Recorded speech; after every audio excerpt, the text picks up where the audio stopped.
Back in Westeros, Robert's realm began to settle into an uneasy, often restless calm. The major wars were done, the banners furled, but this forced peace did not breed widespread joy. The king himself grew increasingly restless, his booming laughter too often turning to bursts of ill-tempered anger when courtiers dared to whisper of mounting debts and royal duties. The wine flowed freely through the Red Keep's halls, and his belly thickened with years of lavish feasting and neglect. Tywin Lannister, ever the master manipulator, returned to Casterly Rock, where he ruled his domains in quiet, unassailable power, his daughter's golden-haired children growing steadily in the royal nursery, securing the Lannister legacy within the very heart of the royal family. The Queen's twin brother, Jaime, remained with the Kingsguard, his white cloak impeccably clean, a stark contrast to the name that was forever stained. The bards with their cruel songs called him Oathbreaker, Kingslayer, Liar, and worse. And yet for all the venomous whispers, none dared face him with sword in hand, for his skill and ferocity were legendary. In the Stark North, Eddard Stark ruled Winterfell with the stern, unyielding honor of his ancient house. His memories of that bloody day in the throne room, of the dead king and the boy in the white armor, of the sickening stench of blood and betrayal, never faded, etching themselves onto his very soul. When he had knelt before Robert to place the crown upon his brow, a part of him had already turned away from the capital, forever tainted. The South to him was a place of deceit, moral decay, and ultimate ruin.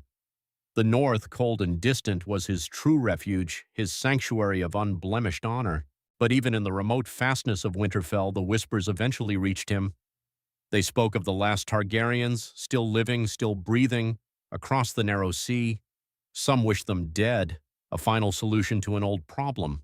Others feared what might come if they were not, a return of the dragons that had once ruled with fire and blood. In the quiet, candlelit halls of the Red Keep, Grand Maester Pycelle, ancient and seemingly benign, counseled endless patience, while Lord Varys, the enigmatic master of whisperers, spun his intricate webs of information and intrigue in the deepest shadows. "The realm is safe," he would murmur, his eunuch's voice soft and disarming, "so long as the dragons do not rise again."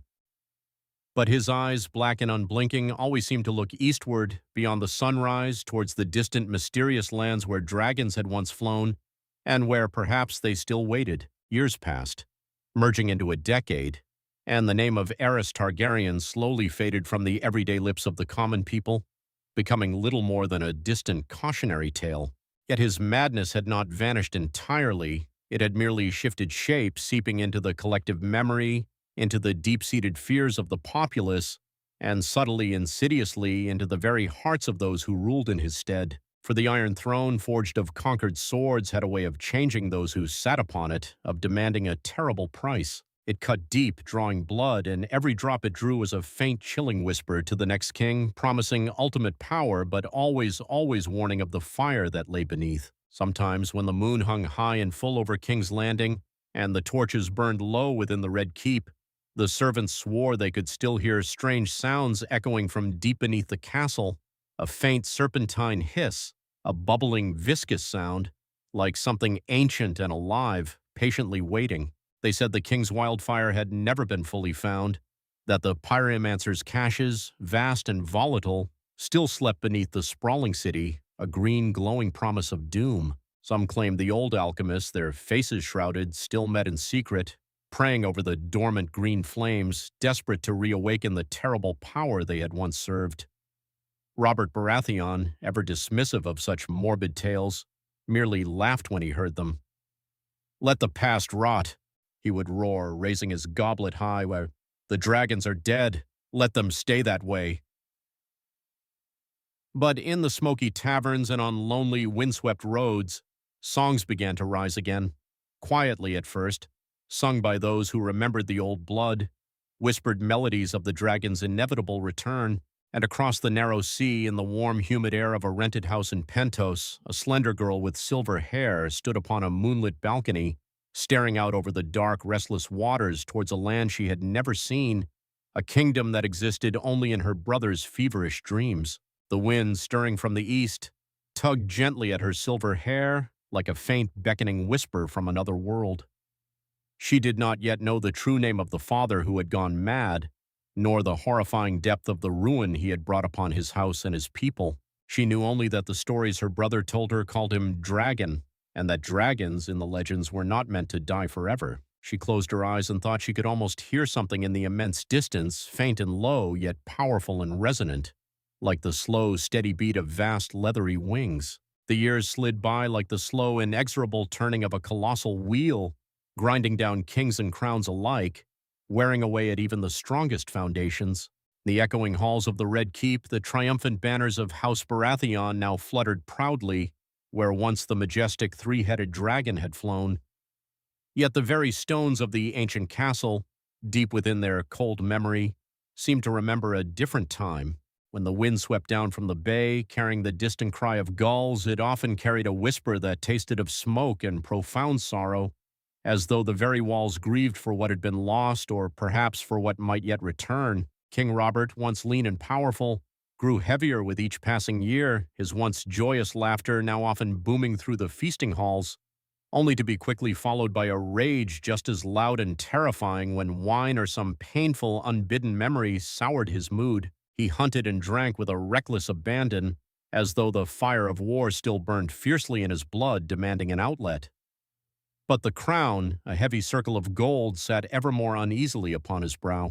He ruled as a warrior rules, with bursts of strength and impulsive command, not with the patient wisdom or careful prudence required of a true monarch. The realm, beneath its veneer of stability, survived largely on the collective will and quiet manipulations of his council, each man playing his own intricate, often self-serving game beneath the ever-present shadow of the Iron Throne. Queen Cersei, golden and beautiful but cold as a winter's sun, learned quickly how to wield power even without the title of ruling monarch. Her striking beauty effortlessly turned heads, but her sharp cunning and ruthless intelligence more effectively turned hearts, or at least bent them to her will. She bore the king 3 golden-haired children, each a perfect, undeniable mirror of her twin brother Jaime, though few in the realm dared to speak that treacherous thought aloud.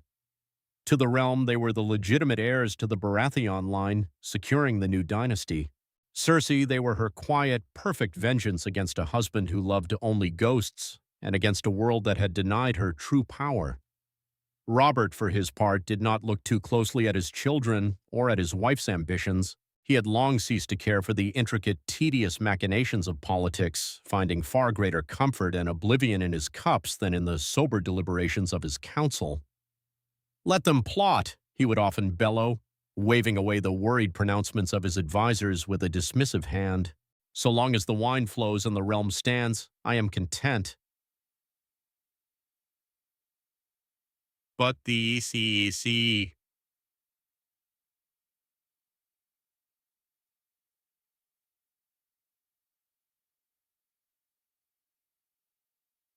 Superficial capi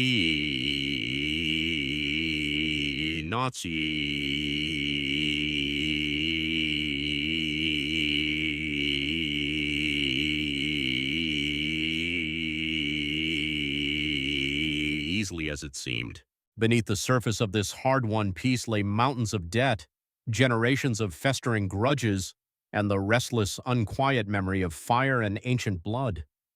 Old lords still openly cursed the Targaryen name, condemning them to oblivion. Yet others, in the secrecy of their own keeps, spoke it with a strange, nostalgic longing, a quiet yearning for the return of what once was. The dragons had ruled for nearly 300 years, and their sudden, violent absence had left a hollow in the heart of Westeros, a void too deep and vast to ever truly fill. And in that hollow, subtly at first, whispers began to grow once more, like weeds pushing through cracked paving stones. Across the narrow sea, the exiled Prince Viserys, once a frightened boy, had grown into a man, though not a wise one. The years of begging, of constant wandering from city to city, had left his pride twisted and brittle, like a prized sword left too long in the corrosive salt air, rusting and snapping under pressure. He had spent his fragile youth repeating his father's mad words, "I am the dragon, and I will have what is mine," until he could no longer discern where the desperate truth ended and his own inherited madness began. To him, Westeros was not a fading memory of childhood, but a burning, all-consuming obsession, a glittering dream forever just beyond his reach. With him traveled Daenerys, his last hope, and in his cruel calculation his last weapon. She had grown into a slender girl of quiet grace, her eyes the pale, haunting violet of her ancient bloodline, her hair the ethereal color of moonlight reflecting on snow. She knew her brother's quick, savage temper, his insatiable hunger for what he believed was his casual cruelty, and had learned long ago how to move like water flowing around the sharp edges of his rage, bending but never breaking. When he called her my Silver Queen, a title laden with his own ambitions, she merely bowed her head and said nothing, though the words tasted like iron chains in her mouth. They lived in borrowed houses and dined on borrowed coin, always on the move from Bravos to Myr to Pentos, forever chased by mounting debt and a gnawing despair. Yet Viserys, blind to their reality, would speak to her each night of the magnificent home they would reclaim, of the banners that would gloriously rise once more beneath their ancient sigil. "You are the daughter of the dragon," he would say, his fingers tracing the silver strands of her hair with a possessive touch. "And one day we shall return to the land that was stolen from us." Daenerys listened, a silent, captive audience, though she had never seen the fabled land he spoke of.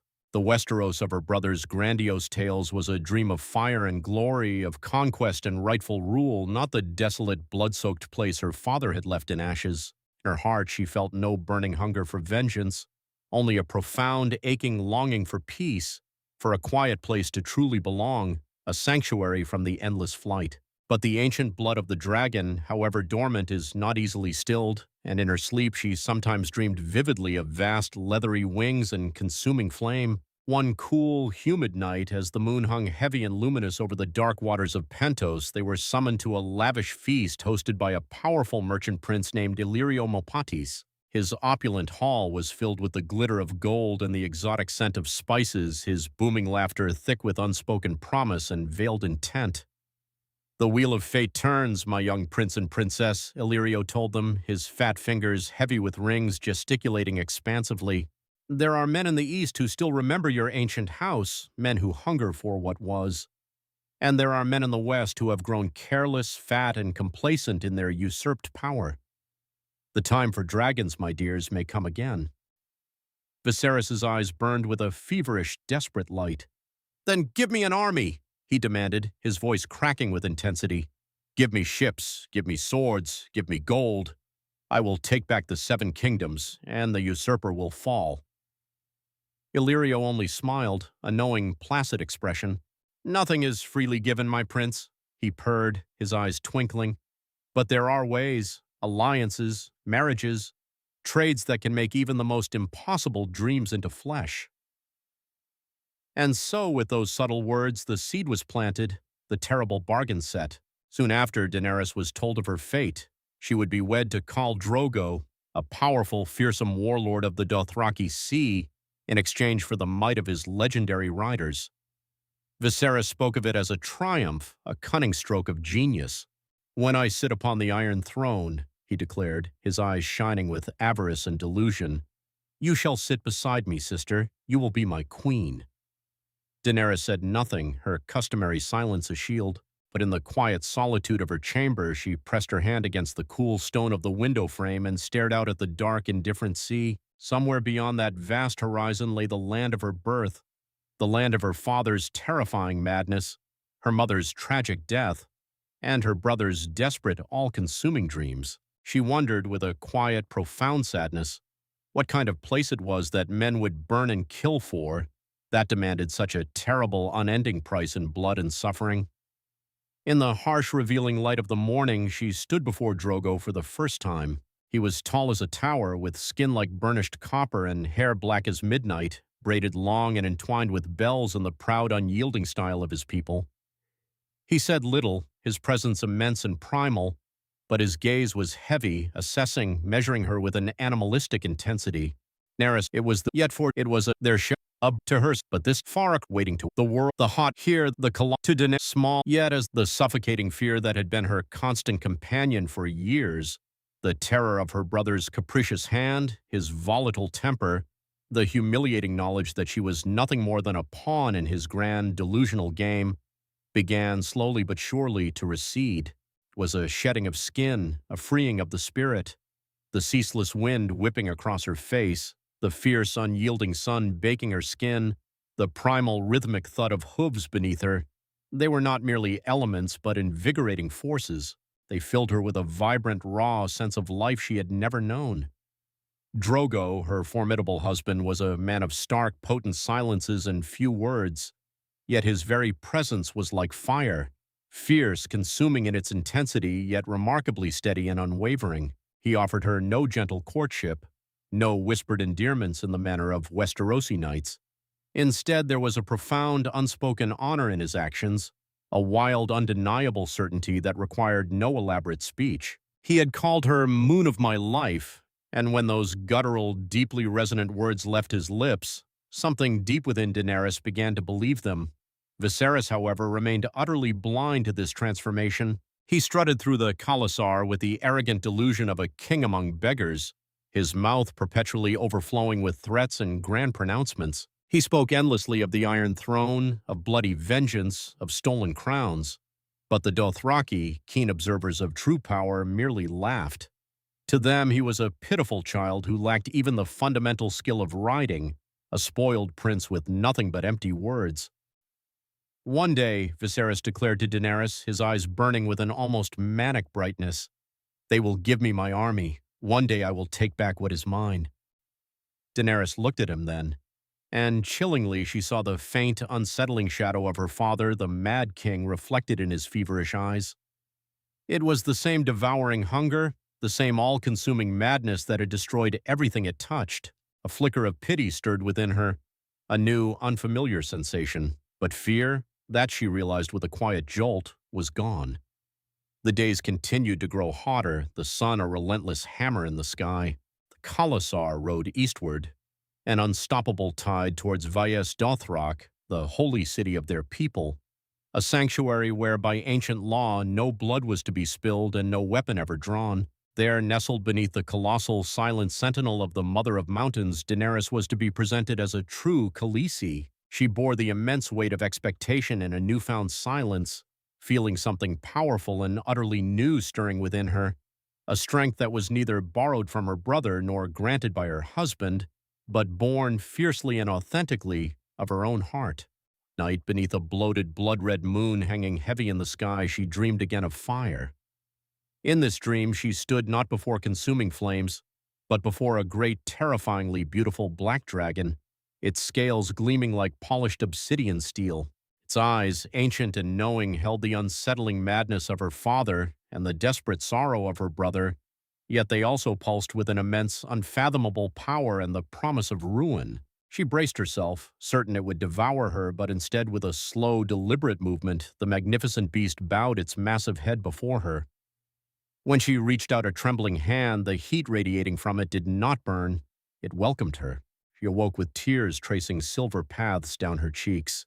Yet a strange, profound calm settled deep within her chest. In the days that followed, Viserys' desperation festered and grew, twisting into an ugly, impatient rage. He harangued Drogo relentlessly, demanding the promised ships and soldiers. But the Khal, ever calm, merely offered a cryptic smile and the Dothraki proverb, "When the moon mounts the sun." The words, intended as a dismissal, only fueled Viserys' fury. He, in his arrogance and profound ignorance of Dothraki custom, could not comprehend that among these proud riders, vows were not given lightly, nor were they forgotten. "He mocks me," Viserys spat, his voice thick with venom. "He thinks me his servant, but I am the dragon."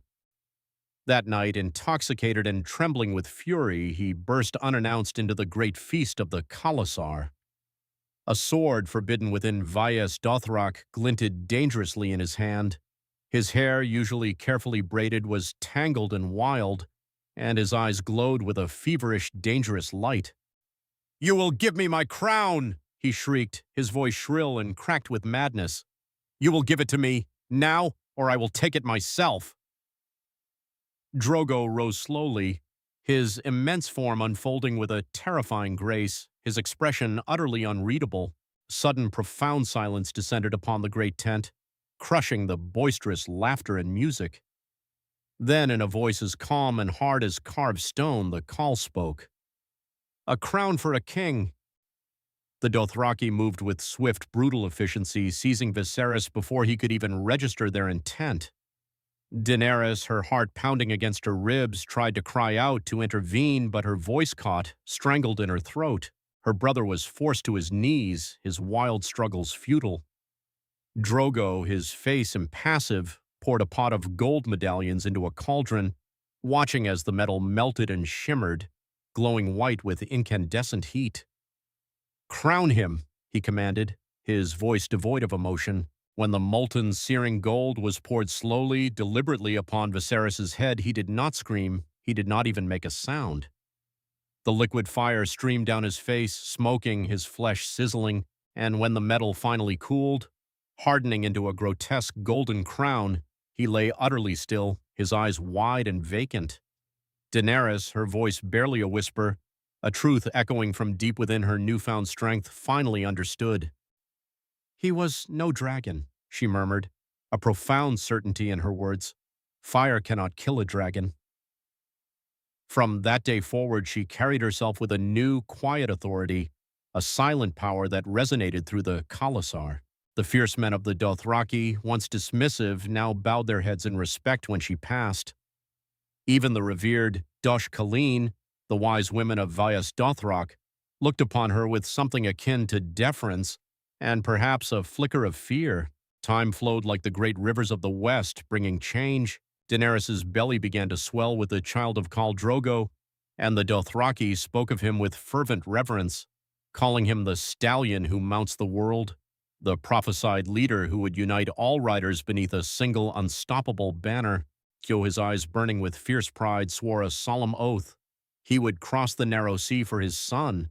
He would conquer the seven kingdoms and present them as a glorious gift to the babe. For the first time, Daenerys found herself contemplating her brother's long-held dream, not as a madman's delusion, but as a tangible, attainable destiny. And even as the hot winds of that summer whispered promises of conquest in the east, another, more insidious fire was stirring in the ancient halls of King's Landing. Lord Varys, the Spider, his whispers soft and poisonously effective, cautioned the aging king of unseen threats, of assassins lurking in the distant east, of the dragon's blood still breathing dangerously alive. Grandmaster Pycelle, ever the sycophant, dismissed such rumors as madness, but King Robert Baratheon's famous temper was quick to flare, his face reddening with a familiar, dangerous rage. "I will not wait for the dragons to grow wings again," he snarled, slamming his fist onto a heavy table. "Kill them, both of them." The royal order, heavy with death, was dispatched across the sea, a bag of glittering gold offered for a whisperer's knife. But Illyrio's network of spies, nimble and swift, proved even quicker.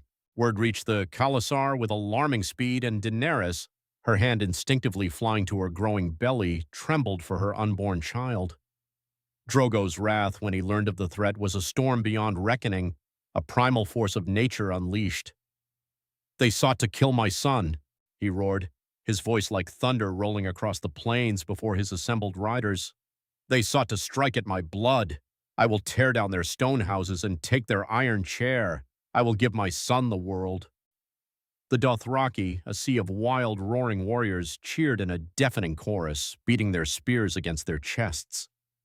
In that moment, a fundamental shift occurred.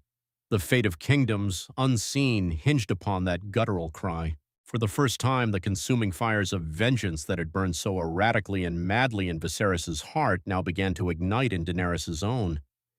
But hers was not a mad fire, not a consuming blaze of delusion. It was steady, patient, and ran impossibly deep, rooted in a fierce protective love. As the Khalasar prepared to ride westward, their purpose now forged in fire, Daenerys stood alone beside the sacred lake of Vaes Dothrak. The pale moonlight kissed the 3 dragon eggs she had carried so carefully since her wedding day. She lifted one, the black streaked with crimson like dried blood, and held it. It pulsed faintly in her hands, a living thrum, warm and undeniably alive. "The dragons are dead," Jorah Mormont, her sworn knight, said softly from behind her, his voice imbued with a quiet, weary realism. Daenerys did not answer, her gaze fixed on the pulsating egg. She felt the faint, ancient thrum of power beneath her fingers, an echo of something primordial that had slept for far too long.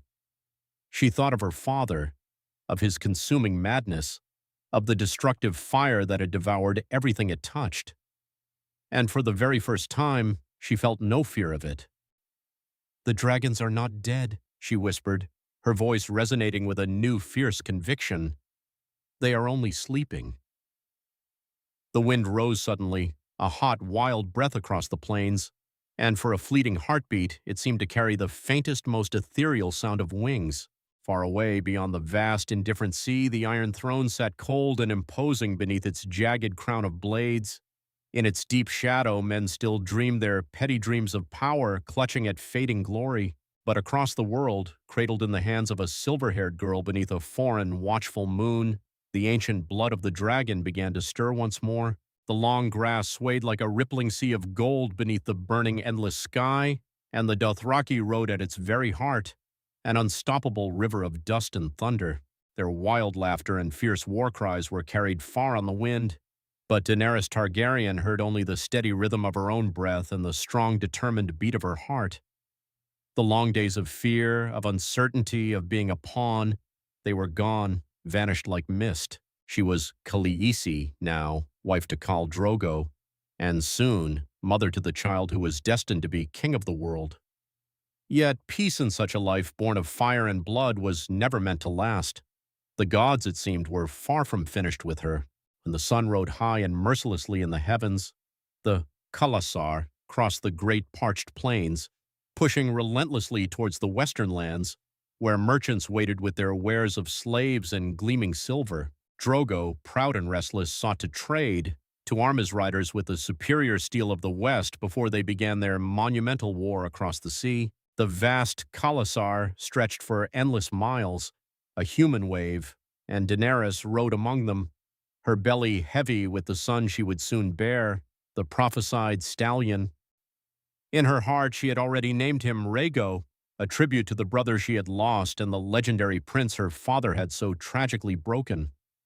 But behind her, shadows were lengthening, growing more ominous with each passing day. The royal order to kill the Targaryen exiles, whispered and carried across the narrow sea, had finally seeped into the very fabric of the free cities, passed from port to port, tavern to tavern. Few things in the world, she would soon learn, were faster than a king's fear, and fewer still were more deadly. The first assassin came disguised as a peddler in Vaes Dothrak, his smile a practiced, unsettling gesture beneath a heavy, false beard. He offered a gift, a cask of richly sweet spiced wine. But Jorah Mormont, the seasoned knight who had bound his fate to hers, possessed a keen eye and a deep understanding of men. He saw the cold, murderous lie in the peddler's eyes before a single drop of poison could pass Daenerys's lips. The assassin died swiftly, brutally beneath a volley of Dothraki spears, his body skewered, and the poisoned wine spilled across the sacred earth like a spreading stain of dark blood.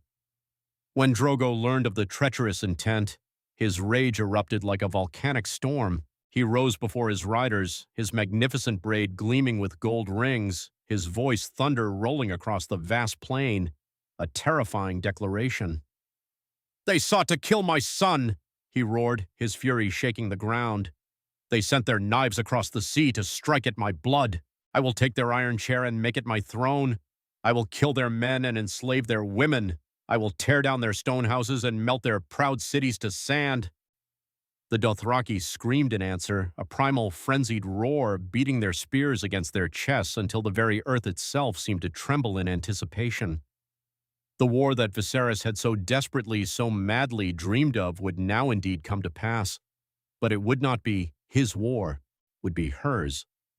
That night, as Drogo stood before the sacred fire, swearing his terrible vengeance to the heavens, Daenerys stood apart, a quiet, formidable figure. Her hand rested upon her swollen belly, a protective gesture. She watched the flames twist and reach towards the starry sky, their flickering shapes dancing eerily like nascent dragons. In their fierce, shifting light, she imagined she saw her father's face, mad, burning with an almost triumphant fire. And to that spectral image she whispered, her voice low and resolute, "Not as you did, father, not with madness, but with strength." But the gods, as she was soon to discover, were cruel, and fate, a relentless force, was sharper than any sword. The very next day, as the Khalasar once again rode west, a horrifying event unfolded. Khal Drogo, the invincible horse lord,